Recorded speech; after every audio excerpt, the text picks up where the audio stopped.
ڕێکەوتی سەی گەلاوێژی ساڵی 1363 هەتاوی کۆماری ئیسلامی بە پشتیوانی هێزێکی زۆرەوە هێرشی کردە سەر ناوچەی سنە لە ئاوایی باوەڕێز و دەوروبەری ئەم ئاواییە کە لەگەڵ مقاومەت و بەرەنگاری هێزی پێشمەرگەی کۆمەڵە بەڕەوڕوو بووەوە.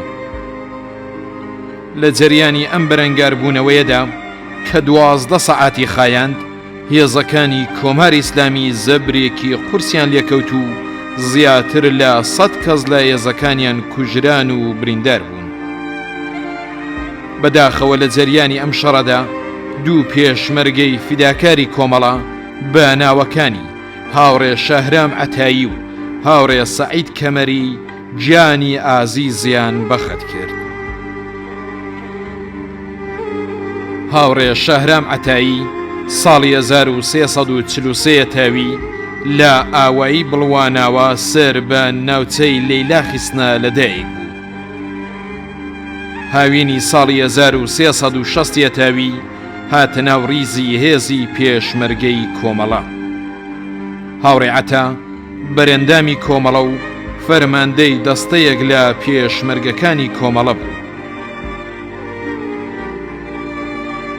هاوڕێ سەعید کەمەری لە بنەماڵەیەکی جوتیاری ئاوایی تازاوە سەر بە شاری سنە لەدایک بوو. هاوینی ساڵی 1361 تاوی هاتە ناو ڕیزی هێزی پێشمەرگەی کۆمەڵەوە.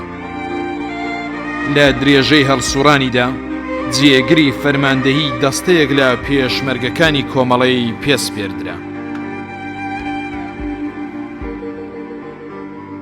ڕێکەوتی سێزدەی گەلاوێژی ساڵی 1363 هەتاوی واحدێک لە پێشمەرگەکانی کۆمەڵە لە گوردانی شاهۆ لەگەڵە هاوڕێیانی کومیتەی بەشی بێڵەوار سەر بە شاری کامیاران لە کاتی بەڕێوەبردنی مەعموریەتێکی تەشکیلاتی لە ئاوایی خانەبای سەر بە ناوچەی کامیاران کەوتنە بەرهێرشی هێزەکانی کۆماری ئیسلامی کە لەگەڵ بەرەنگاری هێزی پێشمەرگەی کۆمەڵە بەرەوڕوو بوونەوە.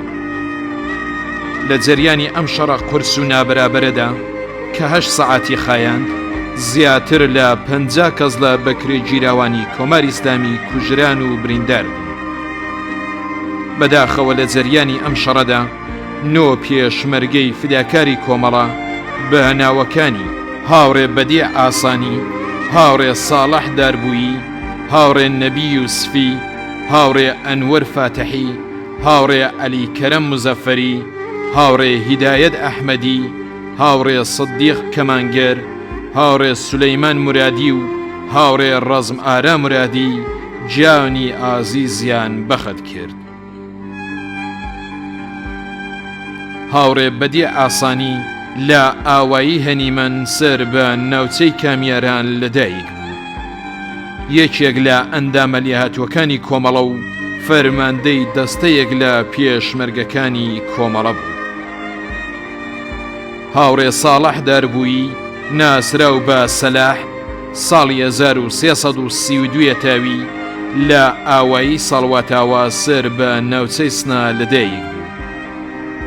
پاش وەرگرتنی بڕوانامەی دیپلۆم لە ئاوایەکانی دەوروبەری شاری کامیاران دەستی کرد بە وانەوتنەوە. پاش ڕاپەڕینی گەلانی ئێران لە ساڵی 1357 تاوی پەیوەندی بە تەشکیلاتی کۆمەڵەوە گرت. ساڵی 1361 تاوی هاتە ناو ڕیزی هێزی پێشمەرگەی کۆمەڵە. ساڵی 1362 تاوی لە درێژەی هەڵسوڕانیدا بوو بە ئەندامی کۆمەڵە و پاشان بەرپرسایەتی کۆمیسیۆنی ئاموزش و پەروەرشی کۆمەڵەی پێسپێردرا. دوایین ئەرکی تەشکیلاتی هاوڕێ ساڵح بەرپرسایەتی کومیتەی بەشی بێڵەواری کامیاران بوو. هاوڕێ نەبی یوسفی ناسراو بە ڕێبوار ساڵی 1336 تاوی لە ئاوایی ئەڵق سەر بە ناوچەی کامیاران لەدایک بڕوانامەی دیپلۆمی لە شاری کامیاران وەرگرت. ساڵی 1362 تاوی هاتە ناو ریزی هێزی پێشمەرگەی کۆمەڵە. هاوڕێنەبی بەرەندامی کۆمەڵە و ئەندامی کومیتەی بەشی بێڵەواری کامیاران بوو. هاوڕێ ئەنوەر فاتحی ساڵی 1340 تاوی لە ئاوایی ئاسنگەران سەر بە ناوچەی کامیاران لەدایک بوو. ساڵی 1361 تاوی هاتە ناو ریزی هێزی پێشمەرگەی کۆمەڵە. هاوڕێ ئەنوەر بەرەندامی کۆمەڵە و دەستیاری کومیتەی بەشی بێڵەوار بوو.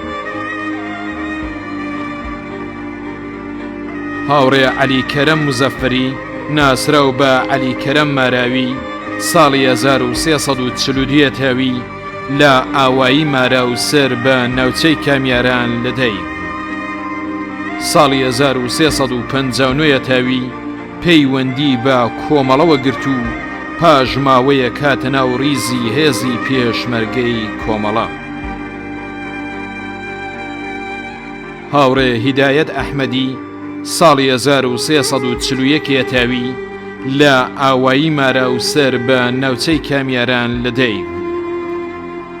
پاش ڕاپەڕینی گەلانی ئێران لە ساڵی 1357 تاوی پەیوەندی بە جەمعیەتی دیفاع لە مافی زەحمەت کێشانەوە گرت و هەر لە ڕێگەی ئەم ڕێکخراوەیەوە لەگەڵ کۆمەڵە ئاشنایی پەیدا کرد. بەهاری ساڵی 1363 تاوی هاتە ناو ریزی هێزی پێشمەرگەی کۆمەڵە و خەباتی خۆی درێژە پێدا. هاوڕێ سدیق کەمانگەر ناسراو بە سدیق گازرخانی ساڵی 1345 تاوی لە ئاوایی کەوار سەر بە ناوچەی کامیاران لەدایک. زستانی ساڵی 1362 تاوی پەیوەندی بە کۆمەڵەوە گرت و لە ریزی هێزی پێشمەرگەدا خەباتی خۆی درێژە پێدا. هاوڕێ سولەیمان مرادی ناسراو بە سولەیمان ڕەوانسەر ساڵی 1344 تاوی لە ئاوایی کۆرەکەوە سەر بە شاری ڕەوانسەر لەدایک. پاش ڕاپەڕینی گەلانی ئێران لە ساڵی 1357 تاوی پەیوەندی بە کۆمەڵەوە گرت و درێژەی بە هەڵسوڕانی خۆیدا. پاییزی ساڵی 1362 تاوی هاتە ناو ریزی هێزی پێشمەرگەی کۆمەڵەوە. هاوڕێ ڕەزمارە مرادی ناسراو بە چێگوارە ساڵی 1346 تاوی لە ئاوایی تەنگی سەر بە ناوچەی ژاوەرۆیسنە لەدایک. زستانی ساڵی 1361 تاوی هاتە ناو ریزی هێزی پێشمەرگەی کۆمەڵە و خەباتی خۆی درێژە پێدا.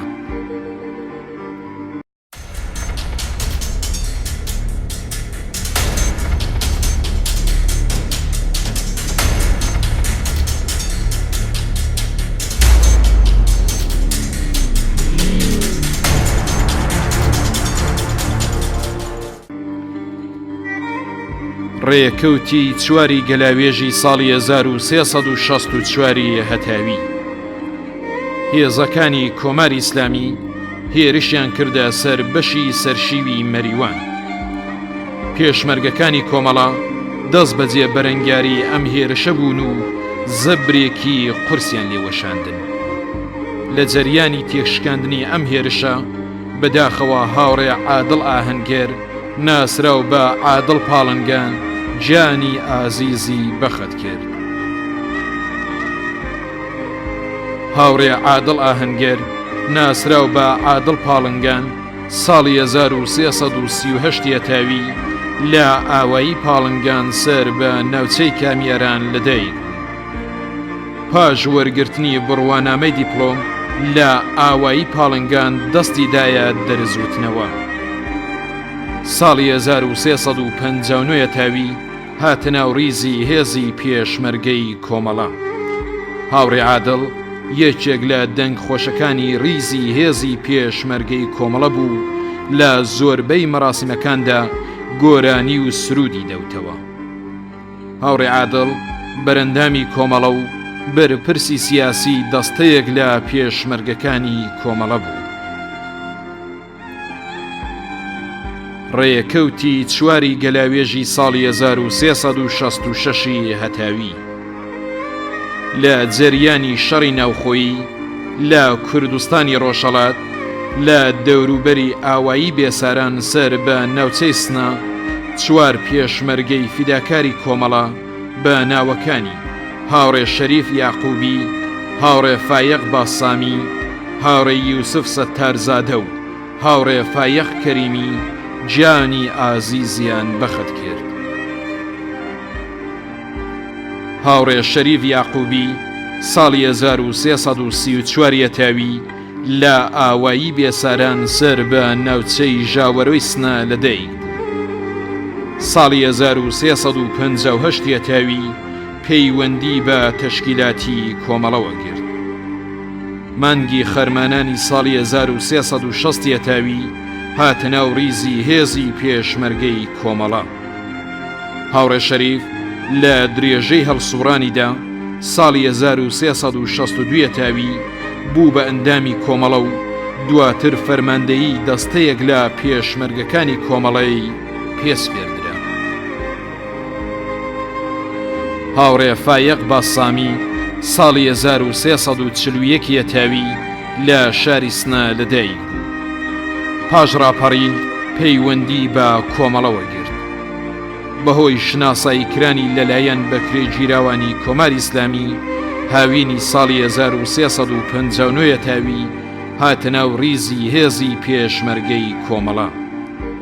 لە درێژەی هەڵسوڕانیدا هاوڕێ فایق چەند بەرپرسایەتی جۆرا و جۆر لەوانە فەرماندەیی دەستە و بەرپرسایەتی دەستەی ڕێخستنی ژاوەرۆ و کەڵاتەرزانی پێسپێردرا.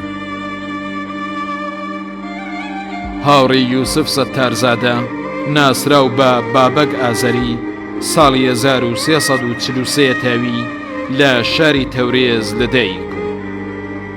زستانی ساڵی 1361 تاوی بە مەبەستی درێژەدان بە هەڵسوڕان هاتە ناو کوردستان و ساڵی 1362 تاوی پەیوەندی بە ڕیزەکانی کۆمەڵەوە گرت و هەڵسوڕانی خۆی درێژە پێدا.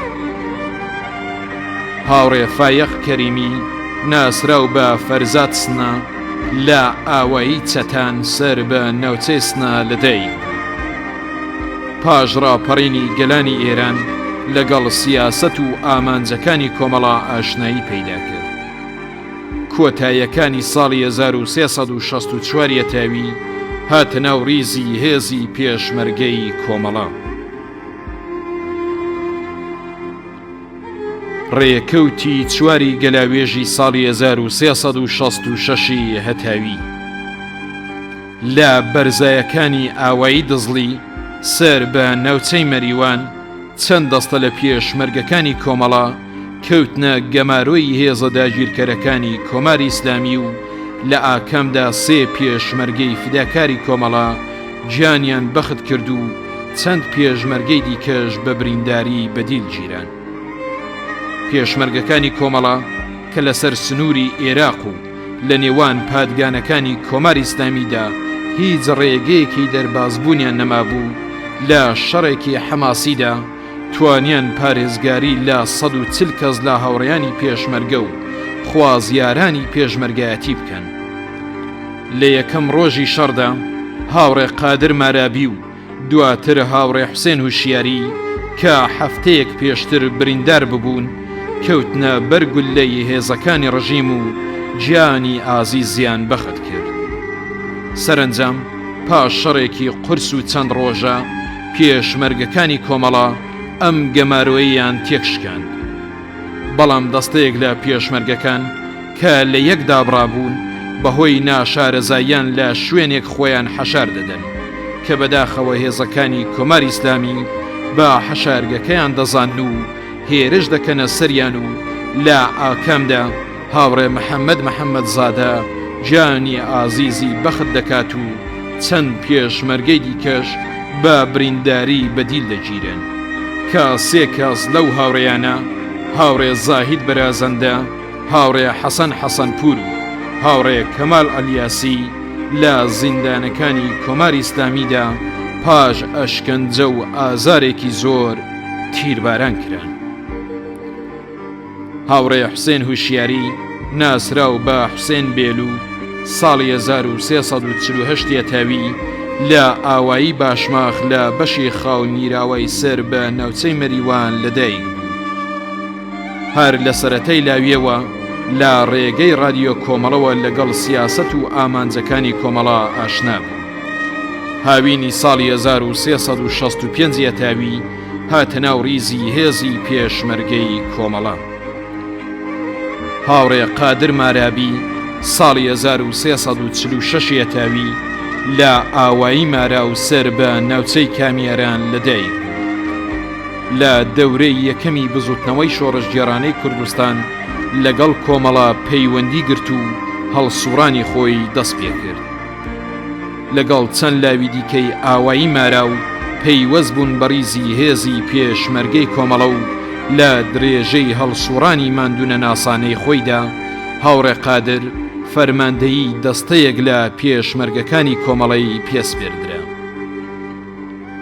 هاوڕێ محەممەد زادە ساڵی 1342 تاوی لە ئاوایی سێوەدین سەر بە ناوچەی بۆکان لەدایک بوو. پاییزی ساڵی 1358 تاوی کاتێک کە شاری بۆکان کەوتە دەست خەڵک لەگەڵ کۆمەڵا پەیوەندی گرت. ساڵی 1365 تاوی هاتە ناو ریزی هێزی پێشمەرگەی کۆمەڵە و خەباتی خۆی درێژە پێدا.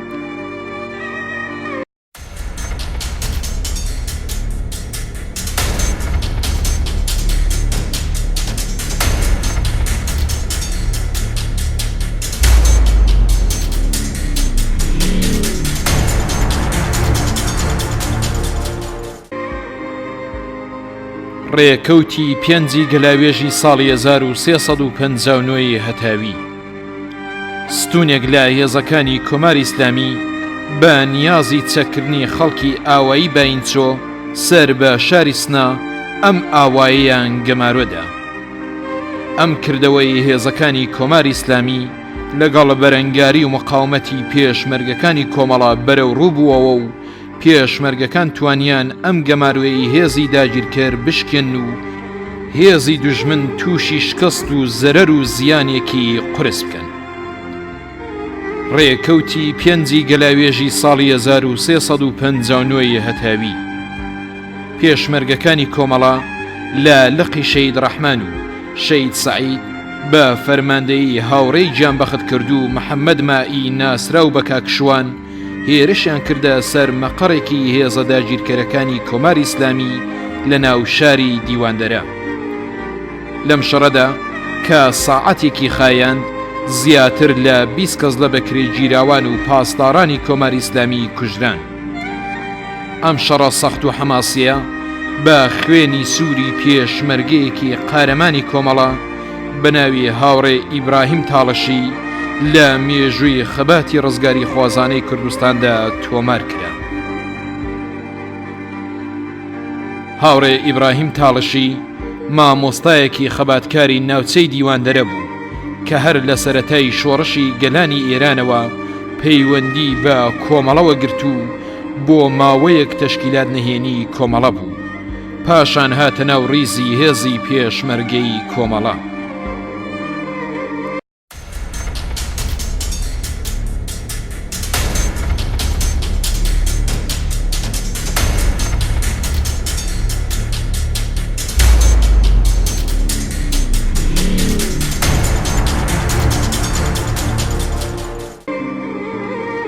ڕێکەوتی شەشی گەلاوێژی ساڵی 1359 هەتاوی سێ دەستە لە پێشمەرگەکانی کۆمەڵە چوونە ناو شاری دیواندەرە و هێرشیان کردە سەر مەقەڕی بەکرێگیراوانی کۆماری ئیسلامی و پایەگایەکی هێزەکانی ڕژیمیان تێکشکاند. ڕێکەوتی شەشی گەلاوێژی ساڵی 1362 هەتاوی ئاوایی نەڕان سەر بە ناوچەی سنا بوو بە مەیدانی شەڕێکی قورس و نابەرابەر لە نێوان پێشمەرگەکانی کۆمەڵە و هێزی داگیرکەری کۆماری ئیسلامی. ئەم شەڕە نزیکەی 19 سەعاتی خایاند و پێشمەرگەکانی کۆمەڵە حەماسەیەکی تریان بە فداکاری خۆیان خوڵقان. هێزەکانی کۆماری ئیسلامی کە تووشی شکستێکی قورس هاتبوون توانای بەرەنگاریان لەگەڵ پێشمەرگەکانی کۆمەڵە نەمابوو. لە دوورەوە شوێنی پێشمەرگەکانیان خۆمپارەباران کرد. بەداخەوە لەم خۆمپارەبارانەدا دوو پێشمەرگەی فداکاری کۆمەڵە بە ناوەکانی هاوڕێت جەواد فەدەوی و هاوڕێ ڕەزا ڕەشیدیان بریندار بوون و بەهۆی توندی برینەکانیانەوە گیانی ئازیزیان بەخت کرد. هاوڕێت جەواد فەدەوی ساڵی 1339 تاوی لە شاری سنە لەدایک بوو. ساڵی 1359 تاوی لە شەڕی 24 ڕۆژەی سنە چالاکانە بەشداری کرد و لە گوردانەکانی شۆڕش و شوان و کاوەدا وەک پێشمەرگەیەکی جەسوور لە عەمەلیاتەکاندا بەشداری کرد. هاوڕێ جەواد فەرماندەی دەستەیەک لە پێشمەرگەکانی کۆمەڵە لە گوردانی کاوە بوو. هاوڕێ ڕەزا ڕەشیدیان ساڵی 1334 تاوی لە شاری سنە لەدایک بوو. پاش تەواوکردنی بڕوانامەی دیپلۆم بوو بە مامۆستای قوتابخانە. ساڵی 1359 تاوی هاتە ناو ڕیزی پڕ لە شانازی هێزی پێشمەرگەی کۆمەڵە و لە چەندین عەمەلیاتدا بەشداری کرد. هاوڕێ ڕەزا ئەندامی کۆمەڵە و بەرپرسی تەدارکاتی هێزی شۆڕش و بەرپرسی سیاسی پەل بوو.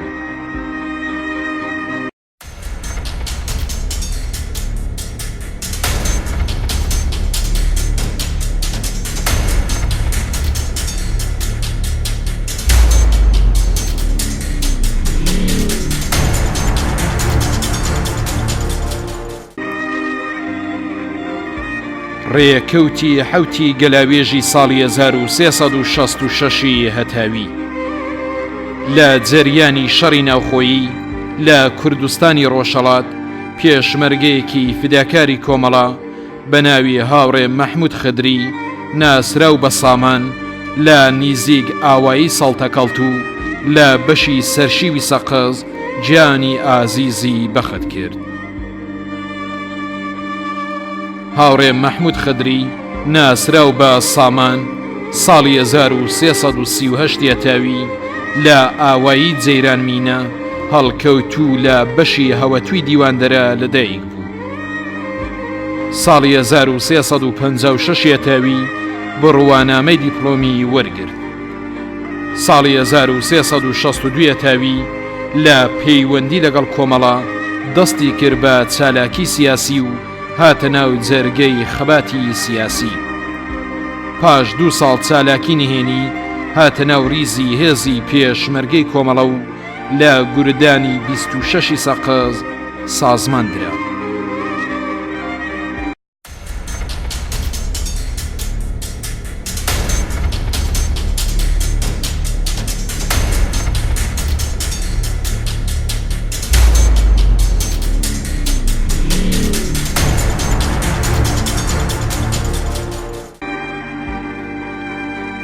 ڕێکەوتی هەشتی گەلاوێژی ساڵی 1362 هەتاوی جەلادانی کۆماری ئیسلامی لە زیندانی ئەوین تێکۆشەرێکی کۆمەڵەیان دوای 9 مانگ ئەشکەنجە و ئازاری وەحشیانە بە ناوی هاوڕێ فەهیمە تەقەدوسی تیرباران کرد.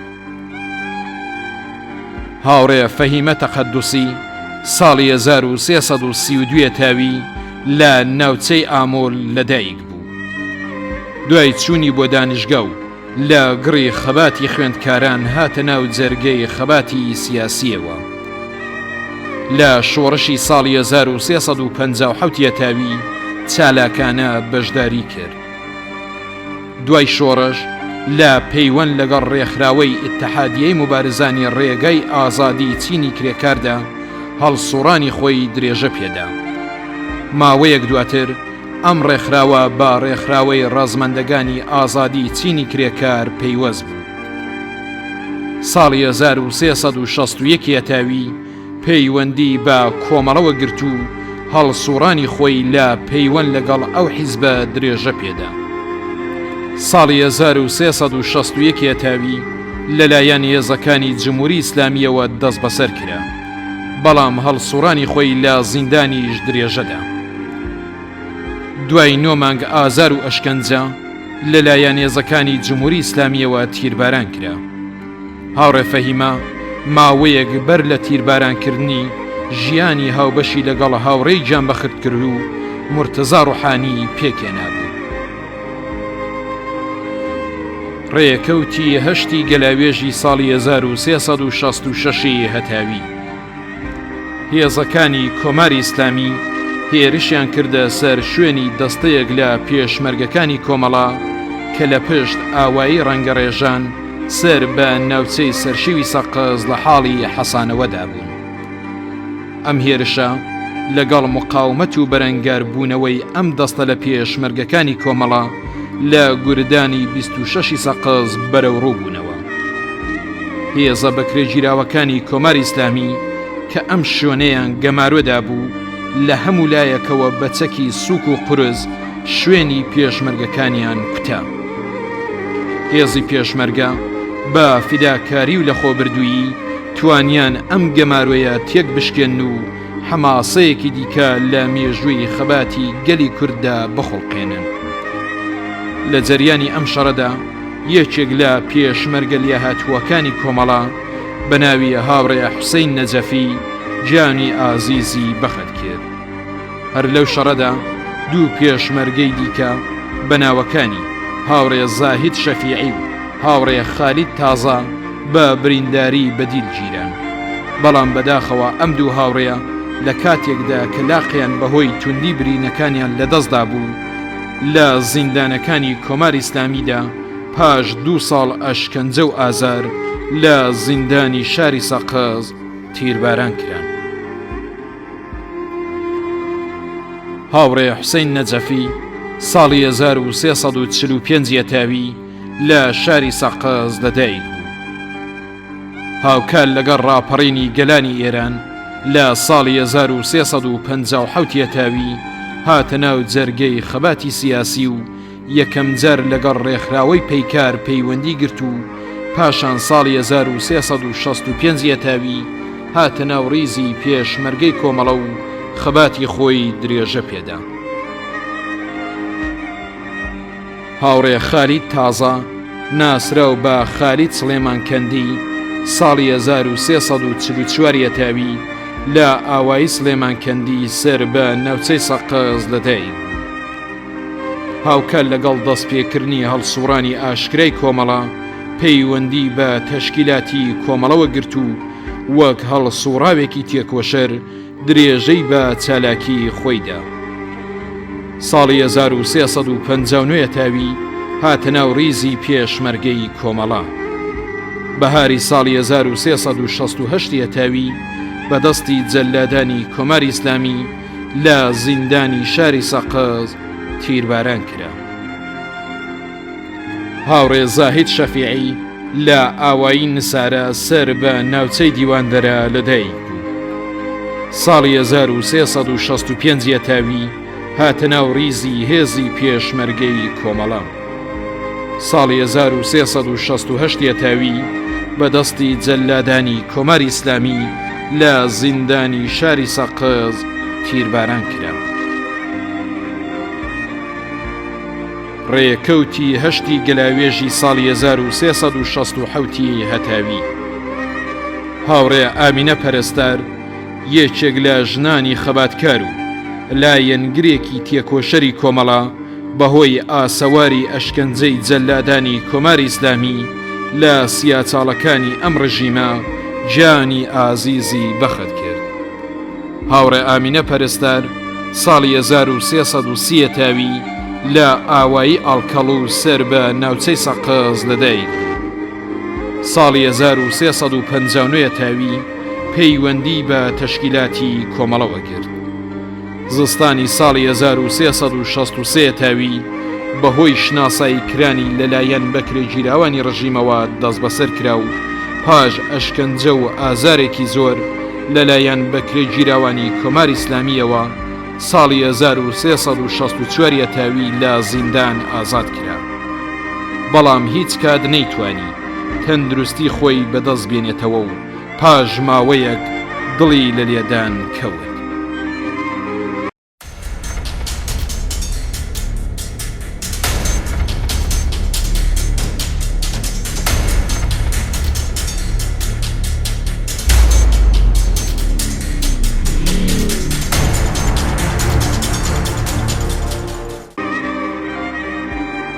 ڕێکەوتی نوێی گەلاوێژی ساڵی 1359 هەتاوی ستونێک لە هێزەکانی کۆماری ئیسلامی کە لێدەیان ماشێن و تانک پێکات بوون لە گردنەی گاڕانی مەریوان لەگەڵ پێشمەرگەکانی کۆمەڵا کەوتنە شەڕێکی قورسەوە.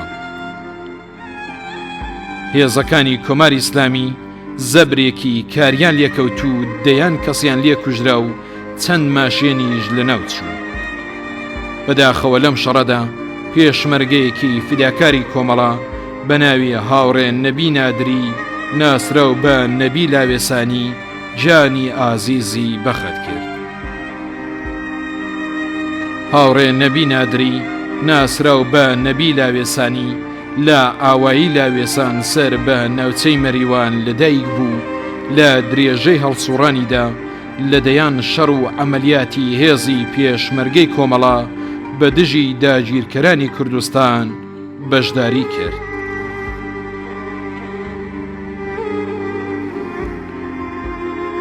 ڕێکەوتی نوێی گەلاوێژی ساڵی 1363 هەتاوی دەستەیەک لە پێشمەرگەکانی کۆمەڵا لە گوردانی بانە کە بۆ بەڕێوەبردنی ئەمەلیاتێک چوونە ناو شاری بانە هێرشیان کردە سەر یەکێک لە مەقەرەکانی هێزەکانی کۆماری ئیسلامی لە مەدرسەی ئەحمەدیە.